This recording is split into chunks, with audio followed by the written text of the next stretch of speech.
What's going on, y'all? This be your boy Scotty by Nature TV, and we're here for a brand new episode of Yes for the Mess, where we talk about celebrity gossip, hot topics, and all things reality TV based. I hope you guys are having a wonderful Friday, and I intend on doing the exact same thing.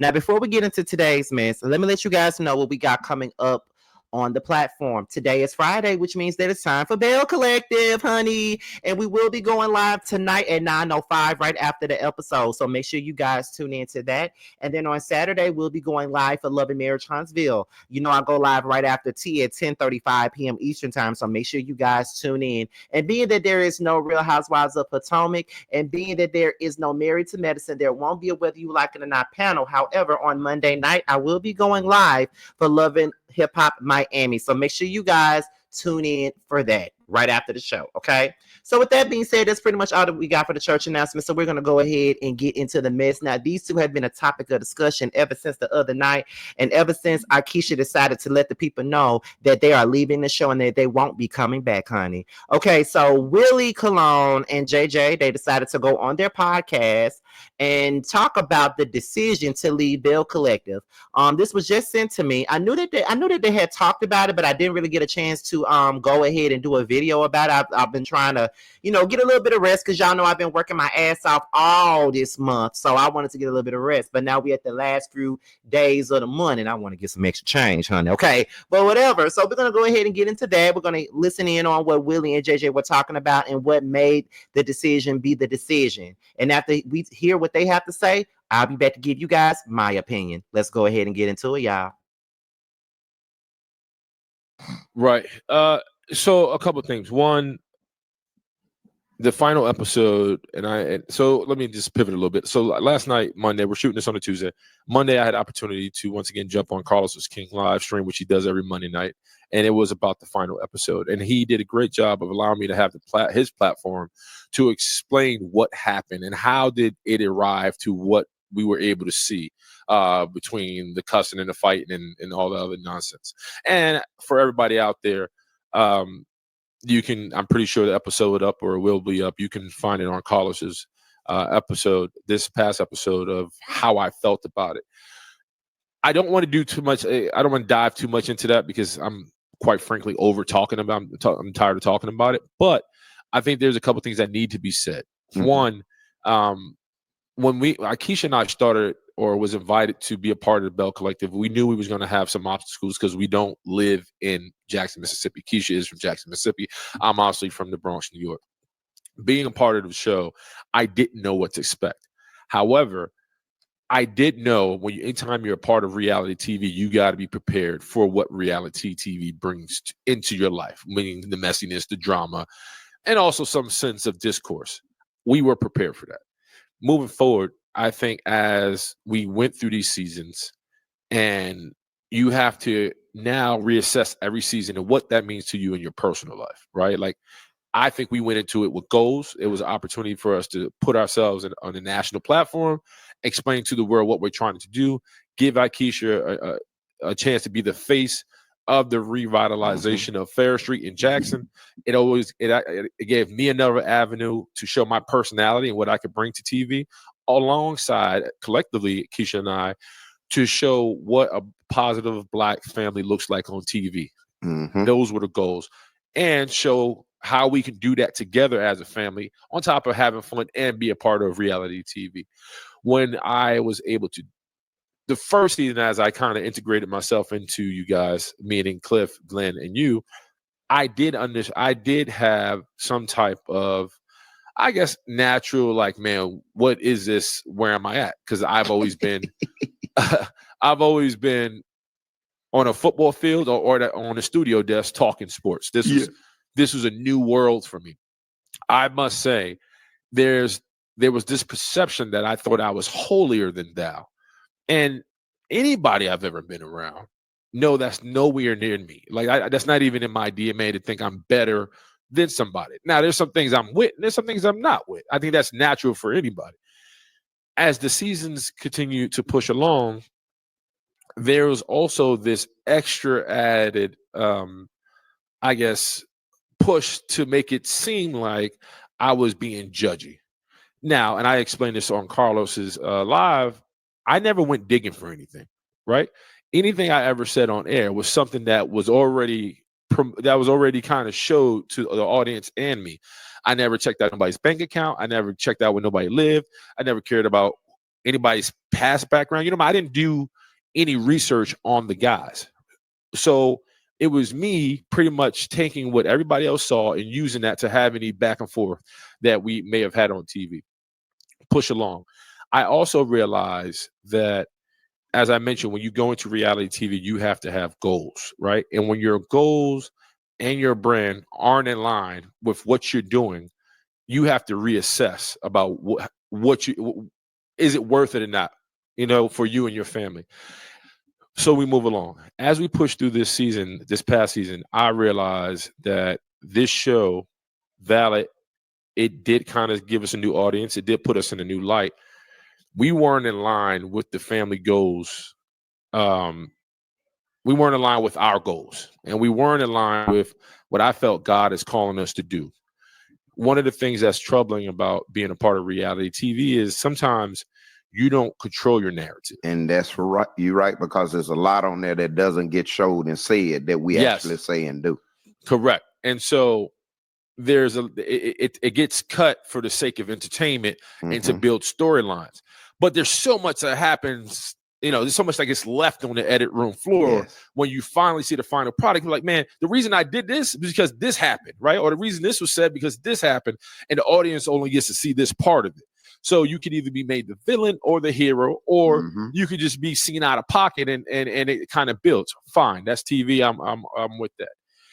What was most troubling about the final episode, and I stated this on Carlos's thing, I take full accountability for what happened. I was most disturbed about myself through it all because I'm a leader of a house now, right? I'm a leader of a community. I represent brands that are bigger than me, and I understand that I hold a huge responsibility. Just like you, Jay, you have your own business. People know you in Jackson. They look at you in a certain light. Yes. And watching myself, Jay, curse, fight, just pretty much get outside myself. Yeah, you got. I realized your element. Yeah, I was letting some folks down, and most important, I was letting myself down because I know the standard I hold myself to. And I don't know if you know who Dan Patrick is. He's a big sports anchor, big time sports guy. Anyway, I know Dan Patrick, right? So I was listening to him talk one day, and somebody asked him, "How come you don't do the Olympics like Bob Costa?" And he goes, "Well, I don't like the way I sound. I don't feel like if I'm not entertained by me, and if I don't like me on camera, then I know the audience is not going to like me because I'm not comfortable and I'm not my best self. If I'm not my best self, I can't be the best for the audience." And that always struck a chord for me. That always like, well, that's somebody who's comfortable in their skin and confident that their best, that them being themselves is good enough and worthy enough of being on camera. If they're not comfortable with themselves on camera, then they can't be themselves for everybody else to enjoy. And watching myself on Friday was like, that's not you, Willie, right? Because I'm from the Bronx. I grew up fighting. I was always a chunky kid. I was a chunky athletic kid in the projects. So I was always getting picked on. My mother had disability. She had lupus. She had a massive stroke and had one leg, Yusuf on one leg, right? And so I was always teased. I grew up in the locker room, right? So I'm used to that type of banter between men and whatever. But you also got energy to feel when it's going sideways. Yes, with all that too. So watching myself, I was like, I don't like that. I don't like me. I was embarrassed by it. And then I also had this other epiphany, which I stated on Carlos's thing, which was, I'm okay with getting in scraps by myself. But when I'm in a scrap with my wife and my niece and my sister, and I'm fighting two dudes, if you think about the situation, I was the only male from my side of the family by myself. I didn't have a brother. I didn't have an uncle. I didn't have anybody. It was just me. But I have three women, and bless my niece's heart, who's a goddamn soldier. Yes. And bless my goddamn my aunt, my sister-in-law, who's a warrior. Yeah. And Akeisha's a goddamn lioness. Oh yeah. They stood by me because they recognized like these niggas jump on Willie. It's just five. It's Cliff guys and Glenn's guys against one man as big as I am. They feel like it ain't going down like that. I wasn't worried because listen, I bounce for a living, so I've had niggas jump on me before, so I know how to get out of that. Oh yeah. But to fast forward, man, the narratives of that we came there with 15 people to unalive people, which is so dumb. For everybody that supports us and continue to support us, me and my wife did not orchestrate a goddamn cartel, and it definitely wasn't y'all event.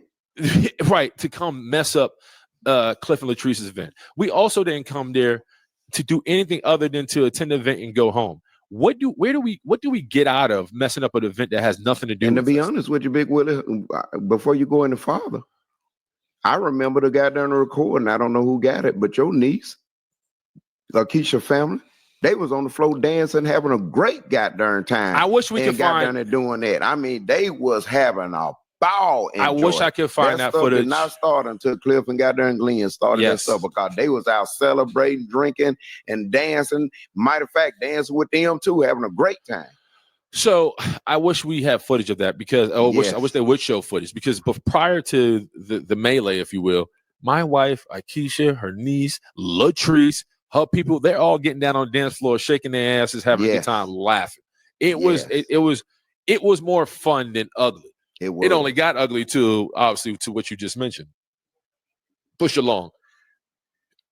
My wife, and I'm allow Britt, our producer, to show you the clip last night at the end of Carlos's live stream. My wife and me in agreement decide to say this. I wanted to step in. I am excited that Belle Collective has been picked up for another season. I got my pickup letter. And I know that's right. We were excited about that, and we want to congratulate Carlos, and we want to congratulate the show, and thank you for allowing us to be a part of the platform. But unfortunately, we will not be returned. So just wanted to say that. The colognes are done. So thank y'all, and Merry Christmas. And our attorney has sent a letter to the attorneys of Kingdom Reign. So just want to let y'all know, because I didn't want Carlos to find out any other way. Well, listen, thank you so much for everything you brought to the show. You know, you have a friend in me, a family in me as well. And anything you guys need, let me know. And as you know, anytime you want to return, the door will always be open for you. Thank you. Thank you for having us. Merry Christmas to everybody, and thank you. Much love to your beautiful family, you guys. So there it goes. My wife dropped a bomb on Carlos's live stream. People have been talking about it from east to west coast, north and south. JJ, you watched the live stream. What is your thoughts on what people now know? I'm going to be honest with you. I was looking at the live stream. I'm sitting up there looking at, y'all announcing all the great things that you all have going on. And so proud to just be able to be on another season of Belle Collective. Y'all had got the agreement form.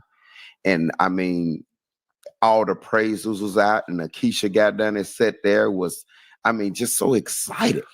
And matter of fact, Big Willie, it was so touching and so excited that I started feeling good. Like, yeah, Big Willie, I'm coming back. God damn it, boy. They don't got the agreement form, everything right. And they announcing right here in front of everybody that they gonna be back. And if y'all think, God damn it, the season was turned up then, y'all just wait till we come back, God damn it, and see what's gonna happen now.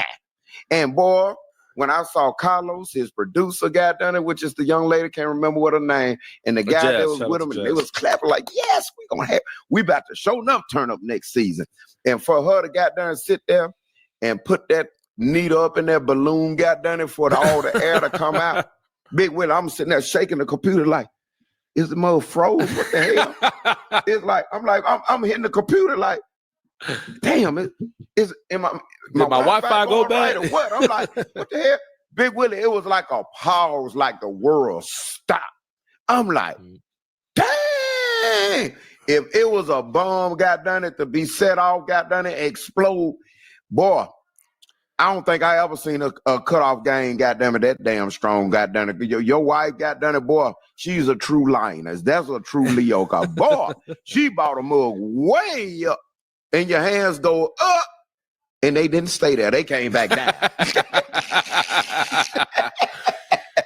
Cause boy, they had to gather them thoughts like, what you gonna? You ain't got nothing to say, Carlo. What you gonna say? What you gonna say, producer? I mean, you ain't got nothing. It's like, boy, they had to gather them thoughts, got done. It's like their mind just shut down like a computer and they had to get rebooted. Boy, y'all laid it on them on that one. Y'all even got me on that one. It was something that we talked about. It was something because I didn't even know. Right. It was something that we talked about. It was something that we felt that was necessary. And we felt like we were distracted and we were off course as a family. I'm very adamant, my wife, and I will continue to support my wife in everything she does, but this woman believes in Jackson, Mississippi. This woman spends time fighting and talking to people who can make moves and change Jackson, and she wants to be a part of it, and she wants to spearhead it. We can't continue to talk to law enforcement. We can't continue to walk in the state, to talk to senators and politicians and community leaders and talk about bringing Jackson back on his feet if we're on TV fighting and representing the negative side of Jackson. Belle Collective was supposed to be about Black couples with businesses bringing the best to Jackson. And we felt like after everything we endured, after everything that has occurred, we were off that. And we didn't like the image we were portraying. I didn't like how we were moving as a family. And I told my wife after that incident that happened, I said, babe, I'm done. I'm done. I don't want to do this no more. This isn't who we are. This is not what we signed up for. We are better than this individually and collectively.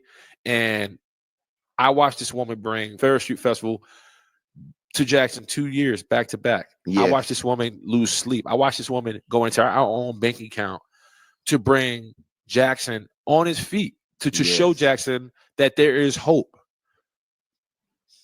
That I watched this woman. So when I see this woman fight and scrap and get on the phone and bring people and entertainers and people who are elite at their craft and in their business Yes. to Jackson to bring life into a community that needs it, that desperately needs it. People think about Jackson as a dying city, and my wife is fighting tooth and nail to bring and change the perception of Jackson because He's doing a damn good job. Right. Her family has been on Ferris Street for over 100 years. Her family has been a part of the thread of Jackson for so long. That woman is ultra passionate about Jackson. And what we exude and what we trying to do don't match. And you have to stand and believe in something. And if you believe in something, how you walk and how you talk all have to match. It all has to be in a line. And we have to allow God to work. And for God to work, we have to have faith in him. And we got to do the work on ourselves to make sure we're aligning what we're trying to do with him. And we were out of alignment. And that is as clear cut as I can say it. I don't have any negative words for Cliff and Glenn because at the end of the day, it's not about them. Seriously. It's about my wife, our family, and what we're trying to do and the legacy we're trying to build. I told you, Jay, this on camera and off the camera, on the phone, off the phone. You and Gucci are the best thing that happened to Aisha and I. I must say the same thing. Verse vice straight up, Willie. Right. Vice so versa. I'm not trying to be mushy about it. I believe that through and through. So what's next for the Colognes? What's next is for us is to continue to serve. And I think that's enough. So that was Willie Colon, and he was basically telling us why he left the show. And as I said before, I'm gonna preface this by saying I could care less either way about Aisha and Willie being gone. They were never my favorites on this show, or whatever, and all that. So I'm gonna start it off by saying that. But what I wanna do say, taking my biasness out of it, I understand why he and Aisha decided to leave. I do think that they have more to protect than everybody else. Not to say that everybody else don't have no businesses or anything like that, but I do think because of the philanthropy aspect of it all, it may not be a good look for Aisha and Willie to be on said show. Belle Collective is a great show, one of my favorite shows out there. Not only is it one of my favorite shows, but it represents where I'm from. You know what I'm saying? So I'm happy that the show was on there because it gives the place that I'm from, because I'm from the surrounding areas of Jackson, Mississippi. It gives our area a voice in a clear bird's eye view. Because you know, people look at us from Mississippi and they don't think that we don't have they don't think that we have what it takes. And a lot of us, including myself, have to leave Mississippi in order to try to be somebody. And that's just the truth of it all. And I think that with Aisha being from Jackson and her efforts to try to make Jackson be better, I think that it may be the best move for her and Willie to just pack their things and get the hell up out of Dodge. Like, no lies, no bullshit. It may be the best move for them. It would have been a good move for them to be on the show, you know, to show their efforts, their philanthropy efforts and things like that, and the things that they're trying to do for the city of Jackson and all that. That also would have been great. But this whole fight situation and the physical altercation and all that other stuff, it just wasn't going to be a good look for them and the things that they are doing. And I understand what Willie is saying as to why he chose to leave the show. So I just want to know what y'all think about that. How do y'all feel about Willie leaving? I like I said, I could care less either way, but I do understand why they're leaving. He made great points as to why he wanted to leave the show. Aisha made great points as to why she wants to leave the show. Willie took full accountability for the part that he played in the whole situation. Although he did not start it, he still took accountability. And plus, he didn't look good in the situation. None of them did. So it shows that he actually cares about the things that he does outside of the show.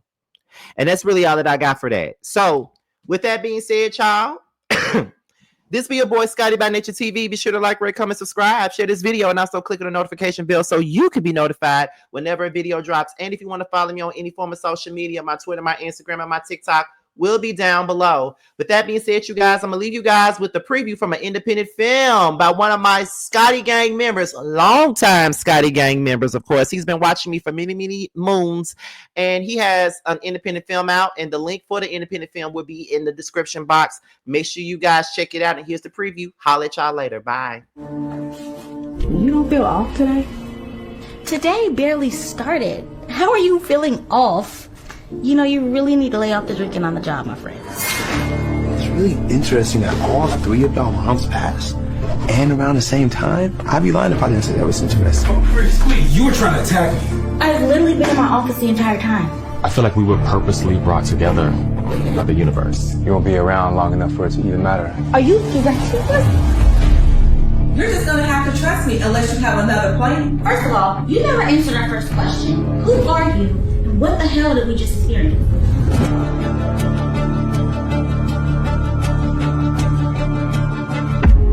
You're witches. Who knows? There could be something to that.